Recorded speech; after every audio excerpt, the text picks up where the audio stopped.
એક નાનકડા શહેરમાં બે પરિવાર રહેતા હતા. એક હતો રામુનો પરિવાર, જે ખૂબ ગરીબ હતો, અને બીજો હતો શેઠ મહેશલાલનો પરિવાર, જે શહેરના સૌથી અમીર લોકોમાં ગણાતો હતો.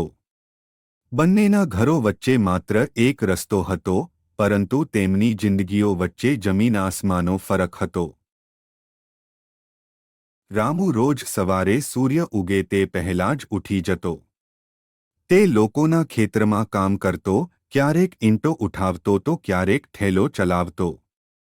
આખો દિવસ મહેનત કર્યા પછી જે થોડા પૈસા મળતા, એથી જ તેનો ઘર ચાલતો. તેનું ઘર કાચું હતું, પરંતુ તેમાં પ્રેમ અને શાંતિ ભરપૂર હતી. રામુની પત્ની સીતાબેન અને દીકરો મોહન ખૂબ સમજદાર હતા. ઓછી સગવડોમાં પણ તેઓ ખુશ રહેતા શીખ્યા હતા. બીજી તરફ શેઠ મહેશલાલનું ભવ્ય બંગલો હતું. નોકરચાકર, ગાડીઓ અને દરેક સુવિધા હાજર હતી. તેમનો દીકરો રોહન મોંઘી શાળામાં ભણતો હતો, પરંતુ તે ઘમંડી અને જિદ્દી હતો. તેને લાગતું કે પૈસા જ બધું છે. તે ઘણીવાર ગરીબ લોકોનો મજાક ઉડાવતો. એક દિવસ ભારે વરસાદ પડ્યો.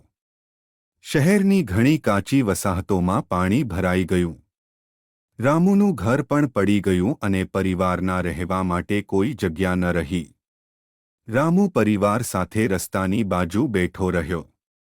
એ સમયે શેઠ મહેશલાલની કાર પસાર થઈ.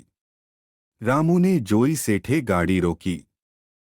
શેઠે પૂછ્યું, તમારું ઘર કેમ પડી ગયું? રામુએ નમ્રતાથી પોતાની હાલત સમજાવી.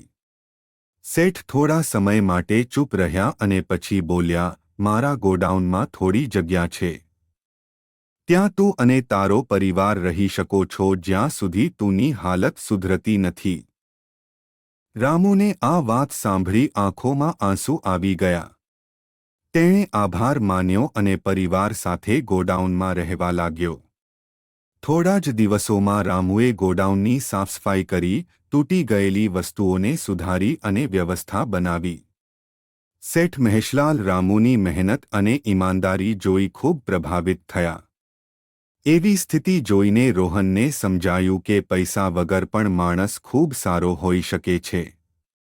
મોહન, રામુનો દીકરો, ઓછી સુવિધાઓમાં પણ ખુશ અને માનવતાવાન રહેતો. રોહનને પોતાની ભૂલ સમજવા લાગી.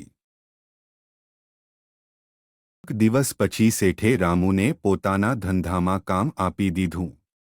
રામુએ પૂરી મહેનત, ઈમાનદારી અને શિસ્તથી કામ કર્યું. ધીમે ધીમે તેનું જીવન સુધરવા લાગ્યું. તેણે નવું ઘર બનાવ્યું, પરંતુ તેની સાદગી અને વિનમ્રતા હંમેશા જળવાઈ રહી.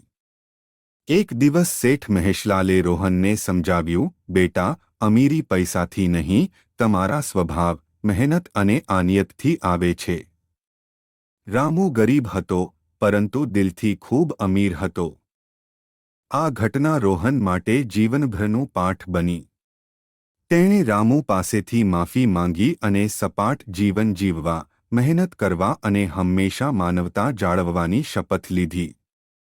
શીખ, જિંદગીમાં પૈસા મહત્વના હોઈ શકે છે, પરંતુ સાચી અમીરી મહેનત, નમ્રતા અને ઈમાનદારીથી આવે છે. ગરીબી કે અમીરી વ્યક્તિની ઓળખ નથી નિર્ધારિત કરતી, તે આપણા સ્વભાવ અને કર્મોથી થતી છે.